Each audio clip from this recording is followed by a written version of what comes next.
तो hello guys, रुक जाओ सभी लोग रुक जाओ। मैंने आज आपको इस वीडियो में हिंदी का जो पेपर है सन 2022 से लेकर 23 का मैंने आपको बोर्ड पर बताया है। ठीक है, तो पूरी वीडियो जरूर देखिए। एंड आपको पीडीएफ चाहिए, अगर आपको पीडीएफ चाहिए तो हम आपको व्हाट्सएप हमारा फेसबुक पर है, उस पर मेरा नंबर लिखा हुआ है, कॉन्टेक्ट करें, मैं आपको पीडीएफ प्रोवाइड कर दूंगा। आपको पेपर चाहिए वहीं से मैं आपको दे दूंगा। ठीक, और पेज को फॉलो करें एंड जो व्हाट्सएप पेज है उसको भी फॉलो करें। नई नोटिफिकेशन आपको मिलती रहेगी। जय हिंद, जय भारत। देखते रहिए पूरा वीडियो, अच्छा लगे तो देखना। हेलो गाइस, नमस्कार। सन 2024 सामान्य हिंदी। ठीक है, तो प्रश्न नंबर है पहला, जिसमें हमारे नंबर क, ख, ग, घ और ण 5 आते हैं। एक एक नंबर का आता है। ठीक है, और ये है खंड क। ठीक है, खंड क एंड ख, इसका क है और ख है। जब प्रश्न ही है, ठीक है, ये भी 5 नंबर का आता है। ठीक है, इसमें आपको कोई भी दिक्कत नहीं है और ये ज्यादातर आप रचना वचना में से आपको मिल जाएंगे अगर आपने याद किया होगा तो। फिर क्या होता है, नंबर 3, दिए गए ग्रंथांश पर आधारित प्रश्नों के उत्तर यानी जो प्रश्नोत्तर आते हैं, किसी में व्याख्या करवाता है, नहीं भी करवाता है, तो आपको हर पाठ के नाम याद होने चाहिए और वो कौन से पाठ हैं जो जिसने लिखे हैं। जैसे वासुदेव सरड़ अग्रवाल जी का है और जयशंकर प्रसाद जी का है, उनके पाठ भी तुम्हें आपको तुरंत ही याद करने होंगे। ओके, फिर क्या करना है, पद्यांश। पद्यांश में भी ऐसे ही आएगा। ठीक है, ये भी 5 नंबर का आता है। 5 5 5 5 20 नंबर हो गया यहाँ पर। ठीक है, अब क्या करना है, एक लेखक साहित्य देते हुए प्रमुख कृतियां, इसमें होती है कृतियां और इसमें होती है रचनाएं। हेडिंग का लगा गया रचनाएं। जी कवि है, इनकी होती है रचना, और जो साहित्यिक परिचय देते हुए प्रमुख कृति, ये रचना यानी जो कवि होते हैं और लेखक होते हैं वो अलग अलग हैं। ठीक है ना, कुछ इस प्रकार से आपको करना है। तो नंबर 1 वासुदेव सरड़ अग्रवाल और आचार्य हजारी प्रसाद द्विवेदी और प्रो सुंदर जी रेड्डी। ये 2 साल लगातार पूछे गए हैं और फिर भी चांस है इनमें से आने के, क्योंकि आपको करना एक ही है, 3 याद करने हैं आपको। ओके, अब चलते हैं प्रश्न नंबर 5। ये तो 5 का है, 5 प्लस 25। ठीक है, अब क्या करना है इसमें, देखो कवि जयशंकर प्रसाद का आपको याद रखना। ठीक है, पिछली क्लास में आपने पढ़ा होगा, स्कूल में भी पढ़ा होगा, तो सिंपली आपको फेर के जाना और रचनाएं कृतियां वगैरह आपको करके जानी है। ठीक है, और रामधारी सिंह दिनकर वो भी आपको मेन टॉपिक्स देख कर ही जाना होगा। एंड सचिवानंद हीरानंद वात्सल्य अज्ञेय, जे सन 2022 में आया था और इसके चांस हो सकते हैं और फिलहाल नहीं भी होंगे।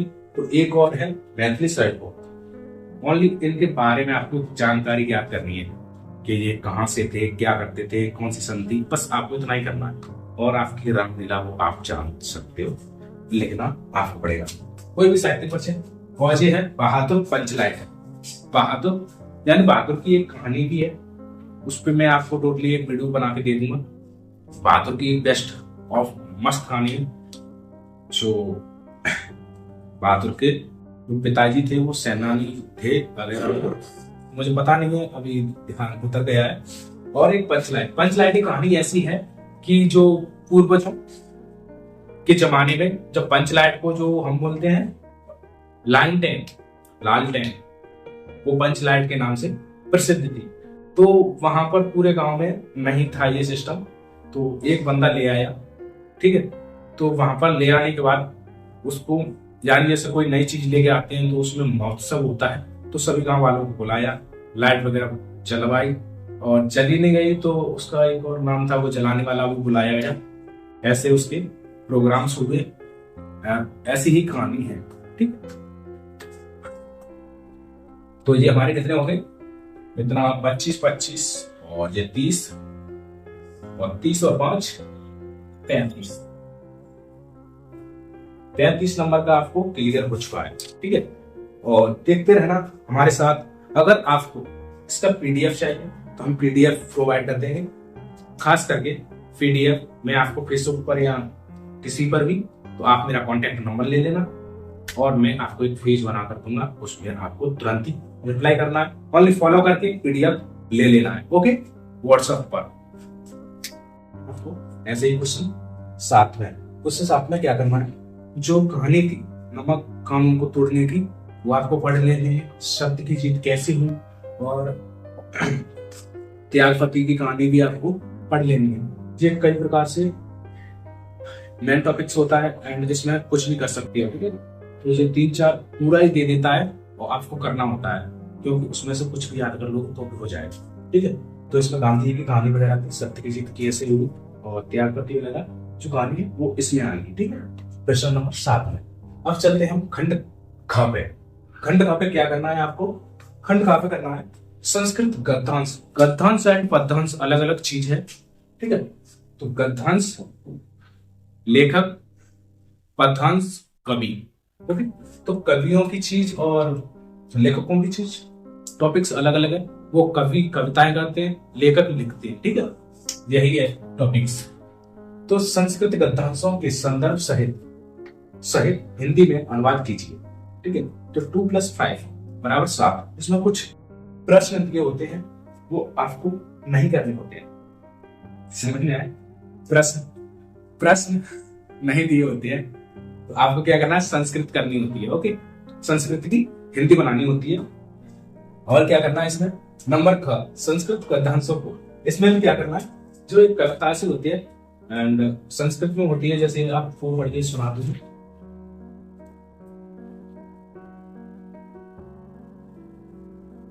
जैसे इस प्रकार से है, ठीक है। तो इस प्रकार से ये दिखाई दे रहा है, पीड़ा की यह सच्युत ते परंतु सपुत्रे यह सुपुत्रे मात्र तत् कलम त्रिपांत्र, यानी जो ऐसा श्लोक है उसको अपनी भाषा में करना होता है। एंड इसके ऊपर भी मैं एक वीडियो बना देता, अभी दिन बहुत रह गए हैं, पर हिंदी की तैयारी में आपको फुल कराकर छोड़ूंगा, ओके। और हमारा व्हाट्सएप ग्रुप जरूर जाकर ज्वाइन करना, क्योंकि आपको इंपॉर्टेंट ही वीडियो में वहां पर आपको डाल के दूंगा, या नोट्स वगैरह वो वहीं पर मिलेंगे आपको। जुड़े और अच्छा सेटअप बनाए और फुल टाइम एंजॉय के साथ पढ़े।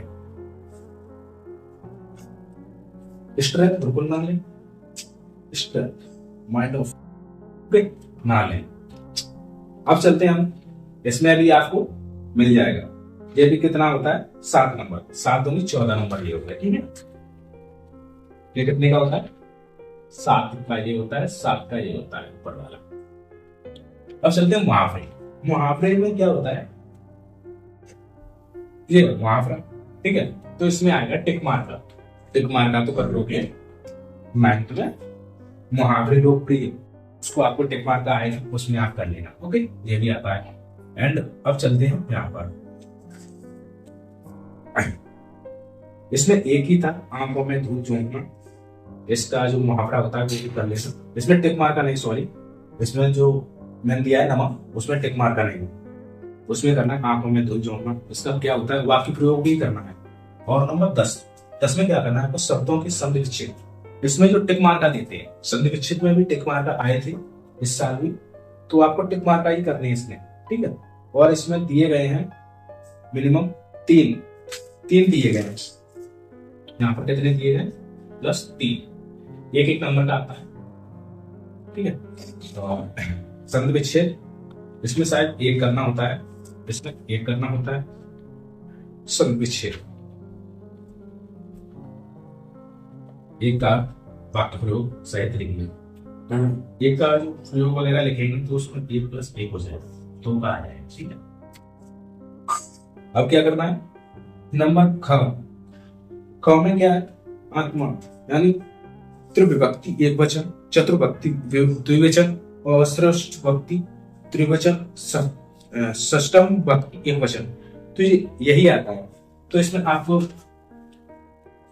मेन टॉपिक्स आपको मैं बता रहा हूँ, ओनली पेपर बता रहा हूँ, उसकी जो आगे की वीडियो होगी मैं आगे बता दूंगा, ठीक है। अभी पेपर फिलहाल जल्दी कर लेते हैं, तो लॉन्ग वीडियो हो जाएगा तो ज्यादा अच्छा लगेगा। अब आते हैं हम 11 में, ये हो गया, इसमें भी 2 आते हैं, ठीक है, 2 नंबर के। और यहाँ पर है देखो सुत सुत सुत सुत, तो इसमें क्या पुत्र और सारथी, इसका जो विकल्प है वो पुत्र और सारथी का होगा। तो इसमें भी हमारे कितने आते हैं, 2, 1 + 1, ये भी हमारा 2 नंबर का आता है। तो इसमें क्या करना है, देखो प्रश्न नंबर है 11 का ख। 11 के ख में क्या है, हार या पट। हार का विपरीत क्या होता है, हार, और पट का क्या होता है, पट, झटपट, नट, यानी इसके विपरीत 2 शब्द आपको करने हैं, वो आपको 2 नंबर पे मिल जाए, ठीक है। और नंबर ग में क्या है, किए गए उपकार को न मानने वाला, यानी इसमें भी क्या होता है, विकल्प दिए होते हैं, विकल्प समझ रहे, इसमें भी विकल्प दिए होते हैं, यानी उपकार को न मानने वाला, उसमें विकल्प दिए होंगे, आपको चूज करने हैं, ठीक है। तो ये 2 नंबर का आता है।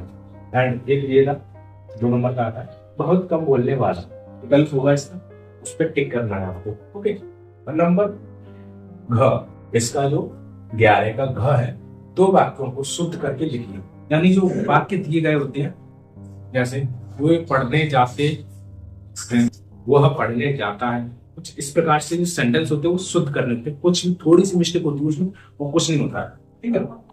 वो भी हमारे 2 नंबर के होते हैं और 4 दिए होते हैं, क ख ग घ। अब प्रश्न नंबर है 12 का क में क्या है, रस आपको करने हैं और उदाहरण सहित करने हैं। अगर आपने उदाहरण नहीं दिया तो 1 नंबर मिलेगा, अगर आपने उदाहरण कर दिया तो आपको 2 नंबर मिलेगा, ठीक है। तो उदाहरण नहीं छोड़ना है, ठीक है, यहाँ पर ध्यान से देना। अब होता है अलंकार, फिर इसके लक्षण, अलंकार के जो कितने लक्षण होते हैं एंड उदाहरण सहित करना है। एंड अलंकार में क्या होता है, कुछ मात्रा तो इसमें लगती है शायद छंद में, एंड इसमें लक्षण होता है उसका, किसके प्रति बोल रहा है, क्या है रूढ़, क्या है इसमें, क्या है, क्या चीज ऐसी रूढ़ है कि जैसे ये मान लो उसको हम अपनी भाषा में परिभाषित करें, वो लक्षण होते हैं, ठीक है। एक तो इसकी डेरिवेशन लिख देंगे, जैसे कोई भी अलंकार हो उसकी डेरिवेशन होगी, और उसको शुद्धकरण कैसे करना है, जैसे हम अपनी भाषा में बोले जैसे कि जैसे सम्मन की रूप जानी सेवा करेगी इंतजार करो, कभी कहता है कि जी ऐसे, आपको यही करना है और उदाहरण जरूर लेके आना। छंद के लक्षण सहित आपको करना है, लक्षण सहित एंड उदाहरण भी होगा इसका, तो उदाहरण दे के आना है। तो ये भी 2 नंबर, ये भी 2 नंबर। अब आता है शहर में संक्रमण बीमारी, यानी कोई भी आपको यानी एप्लीकेशन लिखनी है, या कोई बीमारी के बारे में हो, या कोविड-19 के बारे में हो, या बैंक के प्रबंधक के बारे में हो, तो आपको एक एप्लीकेशन नोटेन करनी है, ठीक है। वो आपको लिखनी कैसे, सेवा में श्रीमान प्रधानाचार्य महोदय जी, सेवा में श्रीमान बैंक प्रधानाचार्य नहीं होगा, तो उसमें कुछ ये टॉपिक्स आपको बैंक प्रबंधक के नाम से ऐड कर देना। नहीं यानी अब तुम पढ़ते हैं कक्षा 6 में आपने पढ़ा, 7 में पढ़ा, वो आपको नहीं ध्यान रहा होगा, तो आपको एक बार देख लेना है और उसके बाद कर लेना है, ठीक है। अब क्या है 14, एक भाषा से मैं निबंध लिखिए, यानी जो अपनी भाषा में एकदम प्रस्तावना हेडिंग डाली कि इसमें ये करना है कोविड-19 बढ़ती हुई जनसंख्या के बारे में, या कोविड-19 के बारे में, और महिला आरक्षण की सारथी, यानी जो महिला आरक्षण की सारथी की कुछ ये टॉपिक्स मैं आपको देखे बता। देखो, पर्यावरण संरक्षण का महत्व, आजादी का अमृत महत्व, नई नीति सन 2024, आतंकवाद की समस्या, पर्यावरण संरक्षण आवश्यकता और महत्व। आई होप का आपको वीडियो अच्छा लगा होगा। आपको क्या करना है, कंटेंट आपको लिख लेना है, 14 क्वेश्चन आपको क्या करना है, लिख लेना है। आपको अगर तैयारी करनी है तो एक पेज पे 14 क्वेश्चन आपको लिख लेना है। मैंने आपको टॉपिक्स प्रश्न आपको बता दिया, उस टॉपिक से आप याद करोगे तो जल्दी याद हो जाए और आपको ज्यादा माइंड भी नहीं मारना पड़ेगा। और ज्यादातर एक छोड़ के एक याद करना, अगर पार्ट में पार्ट दिया है तो एक छोड़ के एक याद करना, कौन सा भी आपका सीधी जाएगा। और आपको कविता और पाठ याद करने होंगे एंड उसके पाठ के बारे में नॉलेज, व्याख्या करनी कैसे होती है, व्याख्या ज्यादातर नहीं आती, क्वेश्चन आते हैं उसमें से जान, फिर भी उसके बारे में जानकारी होना अति आवश्यक है, क्योंकि संदर्भ उसमें लिखा होता है, संदर्भ आपको लिखना पड़ता है कौन से पाठ से दिया गया है। और मेन चीज ये है पाठ का नाम, किसने लिखा, किसने क्या किया, और इस पाठ में क्या क्या जानकारी हुई, आपको इतना ही नॉलेज याद है। और आपको इसका पीडीएफ चाहिए, पीडीएफ में आपको प्रोवाइड कर दूंगा।